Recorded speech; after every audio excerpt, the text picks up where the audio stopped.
Selamat jumpa lagi saudara di tepi tambak yang indah. Kita akan mempelajari tentang alasan mengapa dekonstruksi terhadap pemikiran barat dilakukan.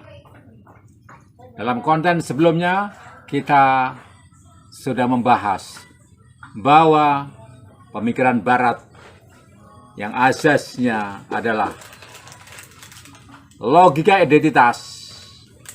Ya, logika identitas yang ada 3 hukum berlaku atasnya ternyata dapat didekonstruksi dengan pemikiran yang berseberangan darinya. 3 hukum identitas itu adalah: 1. Hukum identitas, di mana sesuatu adalah sesuatu itu sendiri, tidak membutuhkan yang lain. Tetapi ternyata tidak demikian, bahwa sesuatu tidak bisa dia sendiri, tetapi pasti membutuhkan pengaruh dari luar. Dan dia yang dikatakan sesuatu adalah sempurna dengan dirinya sendiri, ternyata tidak bisa. Berarti dia tidak sempurna kalau tidak mendapat pengaruh atau bantuan dari luar. Yang kedua, hukum kontradiksi, di mana tidak bisa pada saat bersamaan sesuatu itu ada bersama dengan tidak ada. Bahwa sesuatu itu sempurna tidak bisa bersamaan dengan dia tidak sempurna. Dengan teori bahwa sesuatu tidak mungkin bisa mandiri tanpa pengaruh atau bantuan dari luar, dengan sendirinya hukum kontradiksi ini dibantah bahwa sesuatu itu tidak mungkin ada pada saat bersamaan dengan tidak ada. Hal itu tidak bisa, bahwa antara ada dengan tidak ada bisa ada dalam waktu yang sama secara serentak, yaitu ada sempurna dengan tidak sempurna saling membutuhkan. Ternyata dalam ketidaksempurnaannya dia membutuhkan bantuan dari luar, atau dalam kesempurnaannya dia ternyata dia tidak sempurna dan dia membutuhkan bantuan dari luar. Yang teori ketiga yaitu antara sesuatu dengan sesuatu yang lain harus tidak ada apa-apa. Antara ada dan tidak ada tidak boleh ada apa-apa. Ternyata tidak bisa, karena antara ada dan tidak ada membutuhkan perantara, dan perantara itu bersifat atau bernilai setara dengan dia ada atau tidak ada. Jadi membutuhkan perantara antara ada dan tidak ada. Persis seperti lagunya Suami dan Iwan Fals. Antara ada, antara tak ada antara, di antara ada dan tak ada antara di antara ada dan tidak ada. Dan antara itu merupakan perantara antara ada dan tidak ada. Dan itu merupakan suatu nilai yang setara dengan ada dan juga setara dengan tidak ada. Nah, sekarang pertanyaannya, untuk apa semuanya itu didekonstruksi dengan pemikiran-pemikiran itu? Apakah untuk meniadakan teori-teori pemikiran barat sebelumnya dengan menggantinya dengan hal yang baru? Atau untuk melanjutkan teori-teori barat itu dengan pemikiran-pemikiran selanjutnya? Atau untuk membiarkan semuanya bertumbuh dan berkembang untuk menimbulkan pemikiran-pemikiran kritis dan kreatif sebagai suatu prinsip di dalam berfilosofi? Mari kita pelajari. Dari 3 kemungkinan itu sudah ada sebetulnya jawabannya. Untuk apa dekonstruksi itu dilakukan?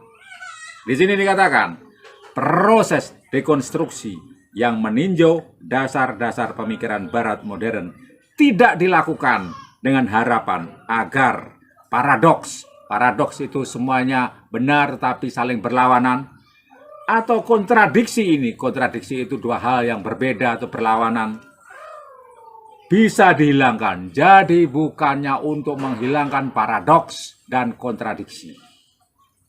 Proses dekonstruksi ini juga tidak mengklaim bahwa ia bisa melepaskan diri dari hal-hal yang mendasari tradisi itu. Yang mendasari tradisi itu adalah asal-usul pemikiran dalam 3 hukum itu tadi. Dasar dari pemikiran Barat adalah 3 hal itu. Jadi 3 hal itu tidak dimaksudkan untuk bisa dilepaskan dari hal-hal yang ada di pemikiran Barat. Ada dasar itu, bukannya untuk melepaskan diri dari dasar pemikiran tradisi itu dan membentuk satu sistem yang berlandaskan pada pemahamannya sendiri. Tidak demikian, tidak membentuk satu sistem lain yang berlandaskan pada pemahaman yang berbeda dari tradisi itu. Tidak demikian. Jadi tidak ingin mempunyai landasan sendiri yang berbeda dari pemikiran yang sudah ada sebelumnya menjadi dasar pemikiran di Barat. Tidak demikian. Akan tetapi perlu dipahami bahwa di sini terpaksa digunakan konsep-konsep yang sebenarnya tidak bisa dipertahankan dalam kerangka klaim yang dibuatnya untuk itu. Iya. Bahwa di sini terpaksa digunakan konsep-konsep yang sebenarnya tidak bisa dipertahankan dalam kerangka klaim yang dibuatnya untuk itu. Jadi tidak memaksakan diri dengan konsep-konsep yang biasanya lemah, yang sebetulnya bisa digoyang, yang bisa lemah, yang bisa digoyang, yang sebetulnya tidak perlu dipertahankan, hanya untuk mempertahankan konsep-konsep itu sesuai dengan klaim-klaim yang diberikannya. Nah, tetapi terpaksa digunakan. Di sini terpaksa digunakan konsep yang sebetulnya lemah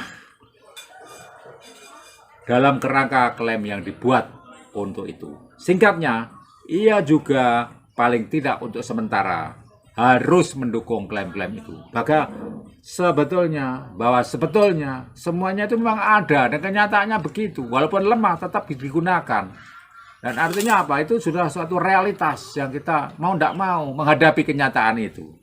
Dan secara filosofis, dorongan untuk melakukan dekonstruksi tidak hanya untuk menunjukkan bahwa hukum-hukum pemikiran ini tidak lengkap. Bahwa hukum-hukum ini memang ada, dan itu kenyataan. Dan kita memakainya. Tetapi kita sadar bahwa hukum-hukum itu tidak lengkap. Tidak ada yang sempurna, tidak lengkap. Akan tetapi kecenderungan yang tampak jelas dari pemikiran Derrida ini adalah untuk membangkitkan pengaruh, untuk membuka wilayah baru dalam dunia filsafat, sehingga terus bisa menjadi ajang kreatif dan penemuan baru. Nah, terjawab dari 3 kemungkinan tadi. Di sini adalah untuk membangkitkan pemikiran kreatif dan kritis dari penemuan-penemuan baru yang merupakan prinsip dasar dari berfilsafat, selalu kritis dan berpikir sehingga kita terbuka terhadap kemungkinan-kemungkinan baru, penemuan-penemuan baru, karena kita manusia yang selalu berpikir. Pengertian tentang perbedaan mungkin mengarah kepada kecenderungan kedua yang tampak, yang terkait dengan keinginan untuk terus memelihara kreativitas dalam filsafat. Nah, itu dia. Kreativitas kritis dalam berfilsafat.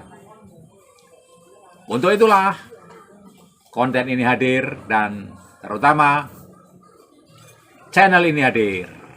Channel Yonatan Raharjo dengan slogan, ayo bedah buku.